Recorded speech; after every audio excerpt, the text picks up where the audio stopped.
Hi everyone, you reach Chronicles of the Gray Hair Diva. If this is your first time, welcome. If not, welcome back. For all of you out there, hit that subscribe button and the notification bell so that every time I upload a video, you will be notified. Hit the like button, chat with me in the comments, and when I get an opportunity, I will chat back. And share my video with your friends and family so that they can come to my channel and get to know me also. I'm here today with a quick video on Shyne Barrow.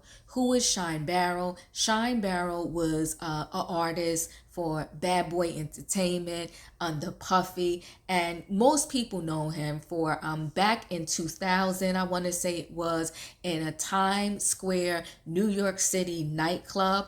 Shyne was there with Puffy. Puffy at the time was dating J-Lo, and there was this verbal, I guess, disagreement with Puffy and some other guy. Shyne Barrow pulls out a gun, shoots out shots, okay? Two people were wounded, but it caused massive chaos within the club, because imagine if you're in a club, you're dancing, you hear pow pow, everybody starts, the running, people could get trampled over. It was a whole big hot mess.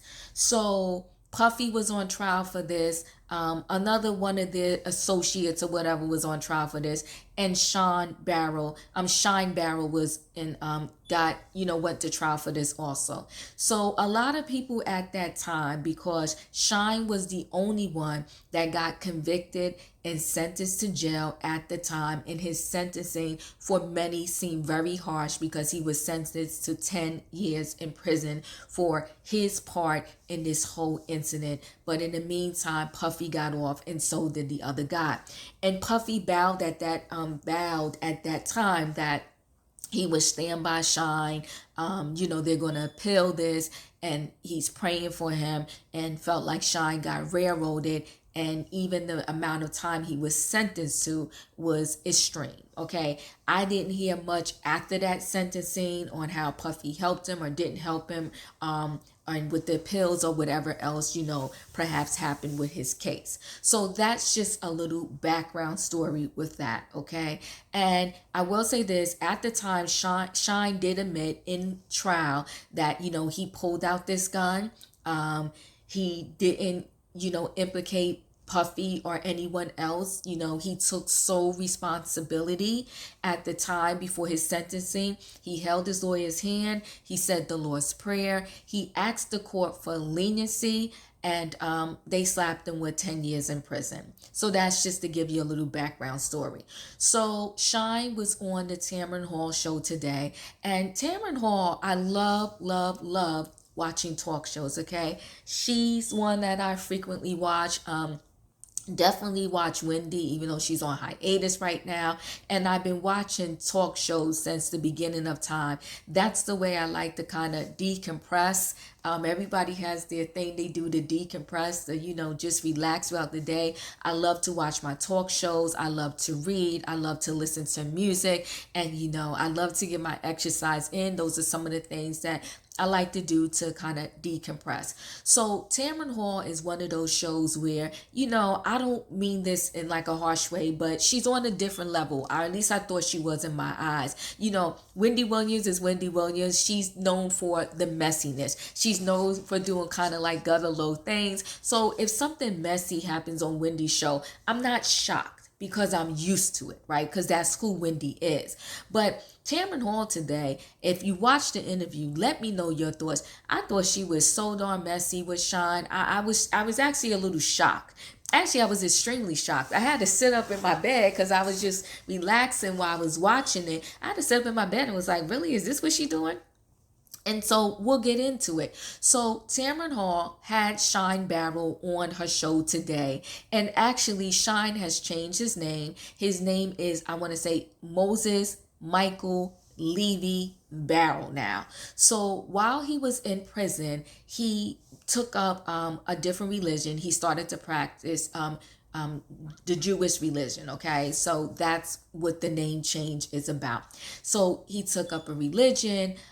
He just turned and changed his entire life around while he was in prison, and has continued on that great path now that he is out.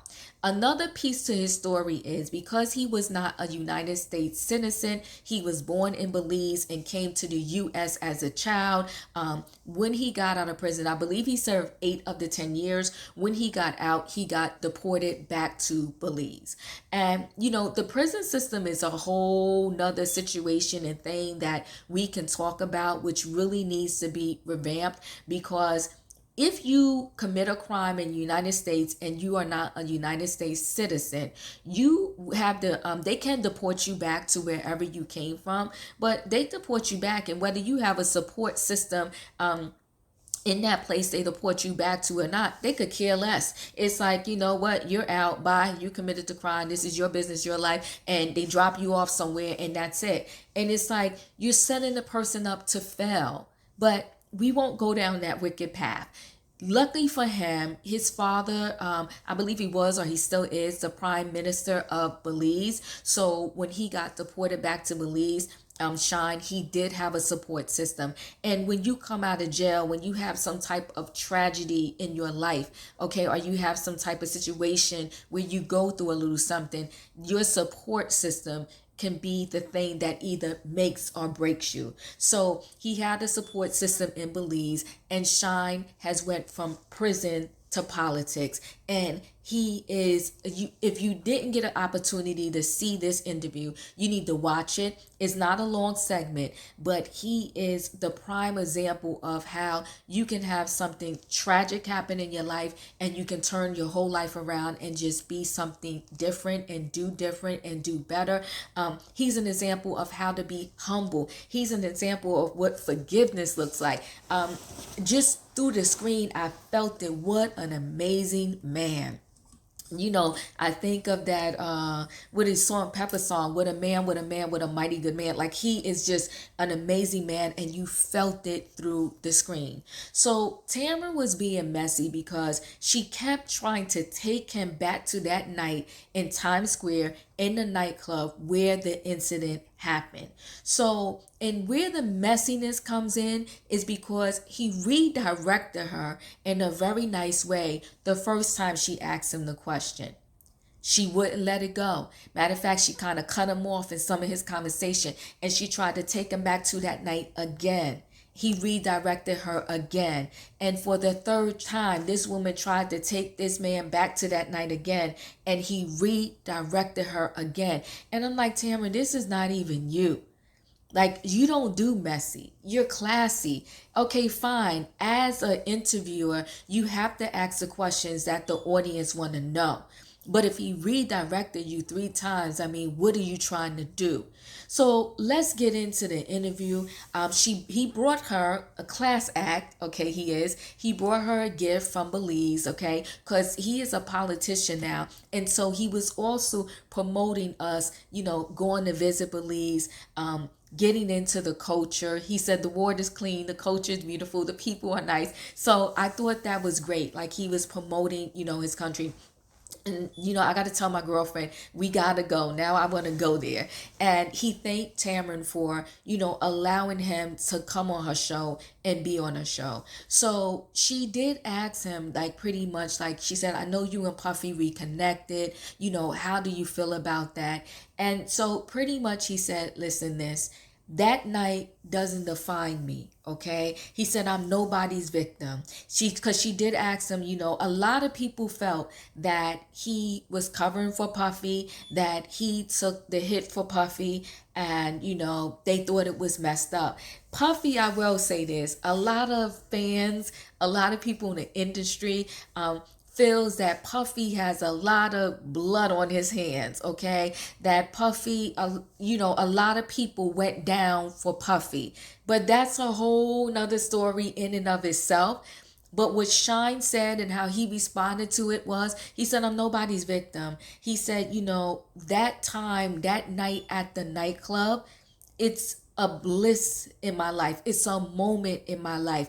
But it doesn't define me. And I think that the world, when a person has a situation, the world freezes on that person's situation and constantly wants to define the person by that situation. The person could have did 9,000 things that were amazing and great after that. But every time they see them, they're like, oh, remember when you was on drugs? Dude, I haven't been on drugs for like 20 years. Let it go. So Tamron kept trying to bring him back to that place. He said, but you know what? That happened. She asked him, did you, when you drove by there, how did you feel? Because her studio is in New York and the nightclub was not far from where her studio is, I guess. And he said, listen, I don't drive. I took the train. He said, I'm not trying to go back there. I'm not trying to remember that night. And she said, his mother was with him in the studio. And she said, how did it feel when you had to call your mother and say, like I'm in prison and, everything that happened? And he said, listen, before I went to jail, I accomplished a lot. I wrote a lot of songs for people. He said I had great music myself. So my mother always had to work several jobs. So pretty much he said, even though I went to prison young and this happened, I did enough before that where my mother was good. Okay. And, this just happened. And, I just love the way that he spoke. I love how humble he is. I love his elegance. And I love the way that, he didn't feed into the low energy that Tamron was trying to give. He just kept redirecting her. So, he said, I did a lot before this happened. And, unfortunately, it happened, but my mom was good. And she also asked him, how do you feel? Do you miss rapping? Do you miss, being a musician? And his answer to that was great also. He said, listen, in his country of Belize, she said, I am still the most famous musician they ever had.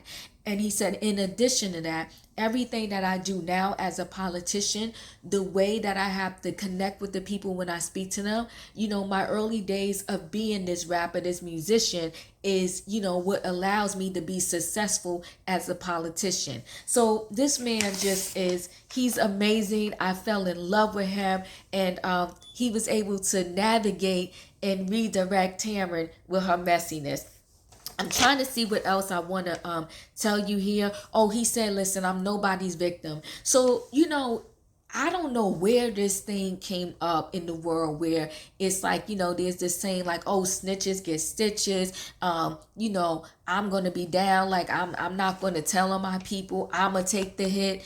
Listen, I don't have the right answer to that. But I do think this. I think it's unfair if that 5 people are together and all 5 of you did a situation, then all 5 of you should do your time for that situation. I don't think one person in the group should take the hit for all 5. Just my opinion. But, I will say this with Shyne, who has changed his name to Moses. I will say that, the decision he made is his decision. And I think he's going to stand by his decision, because he later on said too that, well, actually Tamron said to him, there's a biopic that is going to be put out about your life. And she said, well, because she kept trying to dig for him to talk about that night at the nightclub. She said, well, you in the biopic address that fateful, night that happened in the nightclub. And he said, maybe, I don't know, maybe I will. But I think what Tamron was trying to get at is what the people wanted to know. Like, the people feel that he covered for Puffy. And I think she was trying to get that out of him. And I will say this, what I got from Shyne, Moses, is that no matter what he does, if he writes a book, if he does this biopic, if he does 50 more interviews, the only people that will ever truly, truly know more information about that night is going to stay with him, J-Lo, and Puffy. I don't think he's ever going to tell. And to me, you know what? At this particular point, he did his time. He's a changed man. He's in politics. What would be the benefit of him telling a different story now? What would be the benefit of him saying, you know what? Yeah, Puffy did me wrong. He's a grown man. He's 42. He is into forgiveness, and he has moved on. He said, God is good. He's the most successful physician in Belize. He's the House of Representatives, and he said him speaking to the people is his Madison Square Garden, so he doesn't need, to do this rap music anymore. And also, he did say, I believe, that or Cameron said it, that he is going to do some type of soundtrack or be on the soundtrack for his biopic. So, I love it. And now let me tell you, he brought up when this song that he wrote when his early years, and to say to Tamron, listen, even when I was younger, I had a sense of awareness. This whole politician thing was pretty much met for me. And although this song has some explicit lyrics, the very beginning tells a lot. And let me read this to you. His song, Dear America, right?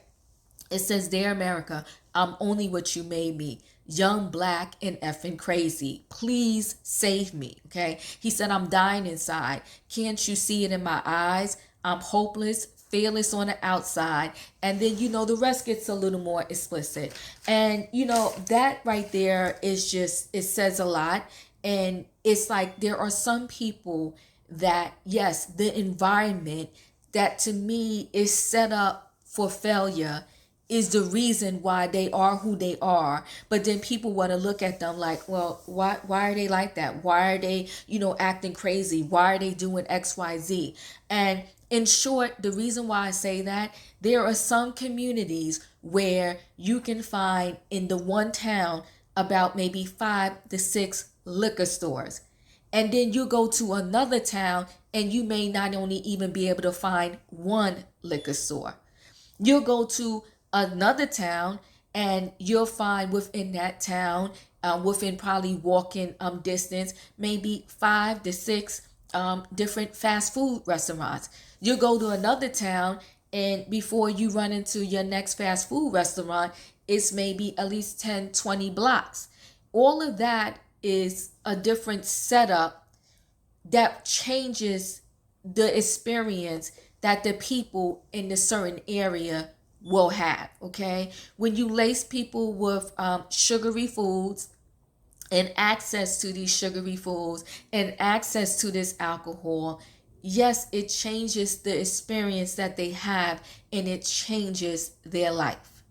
So overall, I'm trying to see if there's anything else. Oh, this is what I love too, because like I said, Taryn was just trying to drag him down in the gutter and bring him back to that night at the Times Square nightclub. He said, listen, I'm not trying to, act like I'm just like bigger than life here. He said, but when I think of myself and and how that night does not define me, I think of Malcolm X. I think of Nelson Mandela, where they had some things that went on in their life, but that's not what made them who they were. Okay, what made them who they were is everything that happened after that. It's there's this saying that it says it's not how you begin, but it's where you end. So no matter what happens to you in life, the way I take his story is no matter what happens to you, no matter what tragedy you have, no matter what triumph you need to overcome. I mean, not triumph, no matter what tragedy you need to overcome, you can triumph and like go to the next level. You can change the course of your life and be something different the moment you decide that that's what you want to do. He's a class act. Okay, this Shyne, he did make up with Puffy, and I think that was nice to see, because sometimes too, I think some of us, we don't know how to forgive. And you can forgive somebody. Does that mean you're going to trust them again? Does that mean you got to go back and do the same things that you've done before with them that got you into trouble? No, but you can forgive, because forgiveness is a self act. It's for you. When you don't hold that hatred inside, you save yourself. Anyway, guys, I think it was an amazing, amazing interview. Check it out on the Tamron Hall Show. Let me know how you feel. Tell me your thoughts in the comments. Shyne, Moses, Micheal, he's a class act. Serving his country well as a politician. And I would love to say this. I'm calling it out now. I'm going to Belize, okay? Going to drag my girlfriends with me. We're going to check it out, partly because of Shyne, Moses, Micheal. Thank you guys for watching. Chat with me in the comments. Let me know your thoughts about this situation. Was Tamara Hall being messy? I think she was, because when you ask the question once, you don't have to ask 10 times. I mean, you can clearly see that he didn't want to talk about it. Thanks for watching, guys. Hit that like button, and I'll see you in the next video.